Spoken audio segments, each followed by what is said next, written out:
Nous allons poursuivre maintenant cette table ronde en enchaînant les interventions avec celle de Judith Mollard, qui est psychologue et chef de projet mission sociale à l'association France Alzheimer, et qui va donc nous parler d'un travail, d'ailleurs, je crois, qui a été mené au sein de l'association France Alzheimer sous le titre « Vivre après, inventer, reconstruire et préserver l'essentiel au jour le jour ».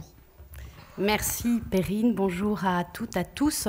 Donc en effet, mon intervention repose sur 20 entretiens menés auprès de personnes au stade de début d'une maladie d'Alzheimer ou d'une maladie apparentée et qui, pour la plus jeune, était âgée de 38 ans, pour le plus âgé de 78 ans. Donc cette étude a en effet été réalisée par France Alzheimer en 2011. Donc lors de ces entretiens, nous avons invité ces personnes malades, en dehors, si elles le voulaient bien, de la présence de leur conjoint ou d'un autre membre de la famille, à s'exprimer donc le plus librement possible autour des thèmes suivants: le vécu au moment de l'annonce diagnostique, qui datait pour l'ensemble du groupe entre 1 à 4 ans, les conséquences qu'elles ressentaient de leurs troubles cognitifs et les changements qu'elles observaient donc dans leur vie quotidienne, les comportements et les stratégies pour y faire face, et puis, pour finir, les aides et les besoins qu'elles pouvaient exprimer pour améliorer leur quotidien et la qualité de leur vie. Donc, très modestement, il s'agit de 20 histoires singulières, mais très modestement, ces témoignages recueillis peuvent peut-être nous en dire un peu plus sur ce que vivent les personnes après l'annonce diagnostique quand elles doivent envisager leur avenir en tenant compte de la présence de la maladie et de ses retentissements sur la vie quotidienne. Alors au moment de l'annonce diagnostique, tout d'abord, la grande majorité des personnes interrogées ont énormément insisté sur la nécessité pour elles de ne pas se laisser envahir, submerger par l'angoisse que suscitait cette annonce et par l'angoisse, bien sûr, des perspectives qu'elle recouvrait. Il s'agit pourtant, bien entendu, d'un moment choc, un traumatisme qui est décrit comme faisant basculer leur vie de la minute à l'autre. Et à l'issue de cette consultation, les personnes malades ont le sentiment, c'est ce qu'elles relatent en tout cas, du jour au lendemain de n'être plus capables de rien faire, notamment pour celles qui étaient encore récemment en activité professionnelle. Le sentiment est alors fort de perdre brutalement un rôle et un statut social. Beaucoup d'entre elles aussi ont jugé, mais peut-il en être autrement, l'annonce diagnostique souvent maladroite et inadaptée, voire brutale, elle l'est de fait, et surtout véhiculant une image, et vous en parliez, Monsieur Secaldi, des représentations, une image négative et pessimiste de la maladie qui met bien plus l'accent sur les pertes successives à venir que sur les stratégies pour y faire face.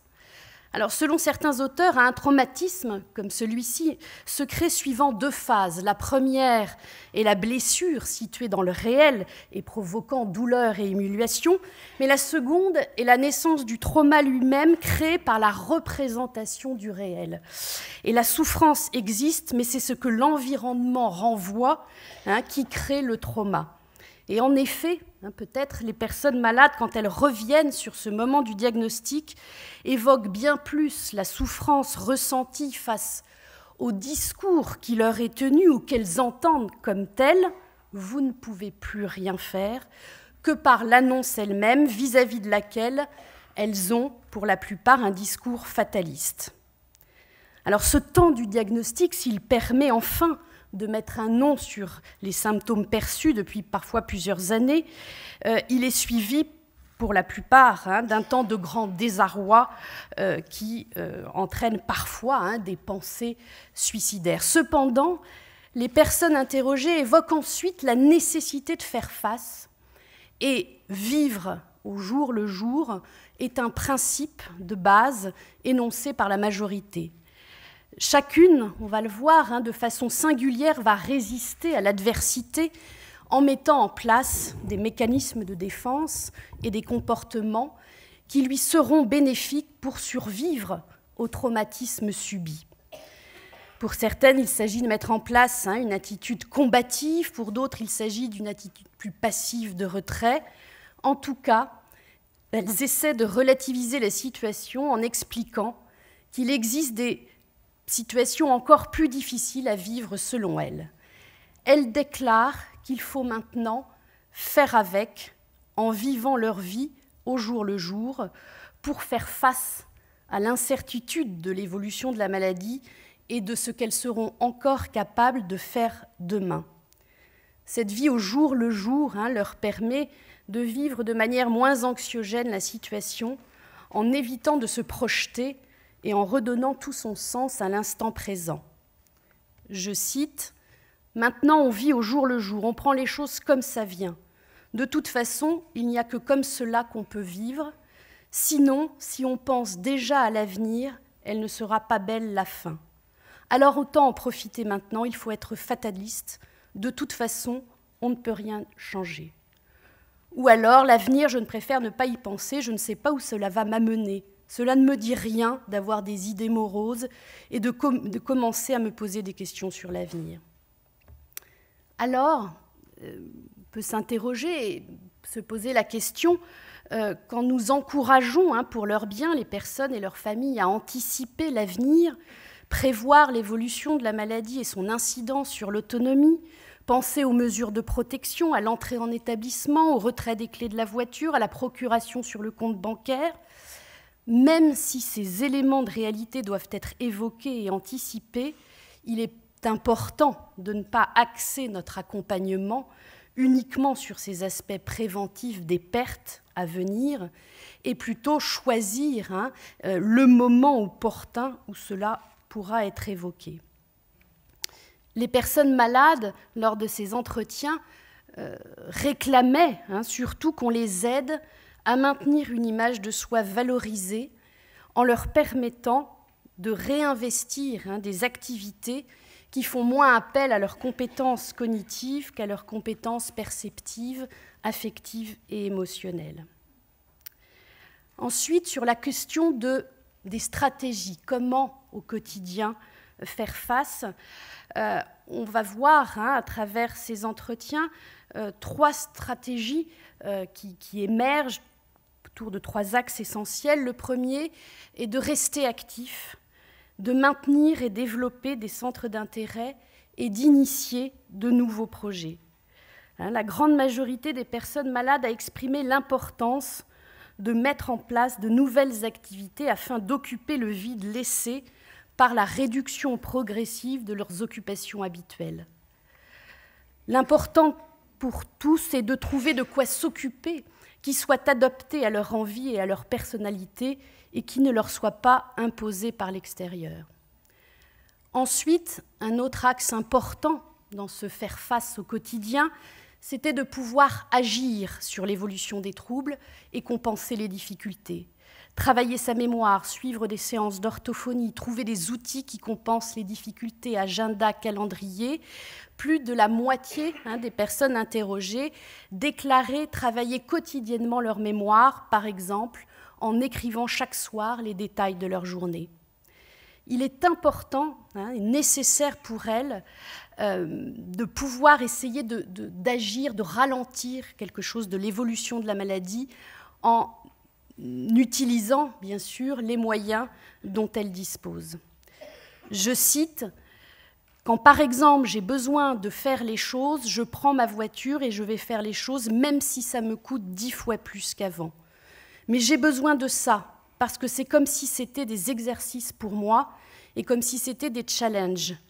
Il faut que je les réussisse, parce que sinon, je perds pied. » Elles ont aussi besoin de mettre en place des habitudes afin de ne pas être trop déstabilisées par le changement ou les imprévus. Il est ainsi nécessaire, quand on propose une nouvelle prise en soin, de ne pas bouleverser, en effet, l'organisation fragile mise en place. Le troisième élément majeur pour ces personnes interrogées était, dans ce faire face au quotidien, de pouvoir s'appuyer sur leurs proches. Et dans les entretiens que nous avions menés, il s'agissait du conjoint. La place du proche, on le sait, est très importante au quotidien. Les personnes malades interrogées évoquent souvent l'importance, la patience, la gentillesse qu'il ou elle a au quotidien. Elles déclarent que pour l'instant, avec leurs proches, à leur côté, elles se débrouillent. Et il est intéressant de noter que si elles déclarent en général ne pas vouloir peser sur leur entourage, notamment sur leurs enfants, elles attendent beaucoup de ce conjoint présent au quotidien, qui, dans les couples que nous avons rencontrés, en tout cas, avait une véritable place de ce que Boris Cyrulnik appelle le tuteur de résilience. En conclusion, les personnes interrogées insistent sur le fait qu'être malade d'Alzheimer ne signifie pas ne plus rien faire. La poursuite d'une activité quotidienne apparaît comme nécessaire pour combattre la maladie au jour le jour. Certaines d'entre elles expriment même la sensation d'avoir découvert de nouvelles habiletés, jusqu'alors non explorées, qui leur permettent de garder contact avec elles-mêmes, notamment à travers la pratique artistique. Je cite, « J'ai découvert la peinture après mon diagnostic. L'art m'apporte la possibilité d'exprimer ce que je suis dans l'incapacité de formuler. L'expression par la peinture permet d'établir un lien, une vision marquante. C'est un moyen d'exprimer l'inexprimable. » Ou encore, « Nous avons encore des capacités. Même à un stade avancé de la maladie, des compétences peuvent toujours ressurgir. Car bien que nous perdions certaines notions, nous pouvons développer de nouvelles sensibilités. » Pour certaines aussi, la volonté est forte de faire changer les représentations négatives attachées à la maladie d'Alzheimer, représentations qui véhiculent encore une image unique de grande dépendance et de folie. Elle revendique aussi le droit d'être reconnue comme une personne, certes atteinte d'une maladie neurodégénérative, mais qui peut encore longtemps rester un citoyen à part entière, participant à une vie sociale et familiale. C'est une dimension importante dont il faut tenir compte dans les solutions à proposer. Elles veulent être considérées comme des partenaires actifs de cette nouvelle vie à organiser et non comme des objets de soins passifs. Enfin, la façon d'affronter, bien entendu, la maladie renvoie à la singularité de chacun, du sujet, de sa personnalité, des mécanismes de défense qu'il a mis en place, des stratégies mises en place pour faire face, mais aussi la façon d'affronter la maladie renvoie aux normes sociales, à des normes sociales très présentes. Et la manière dont chaque personne aborde la maladie qui l'affecte a ainsi une incidence sur son activité et ses réalisations. Je vous remercie.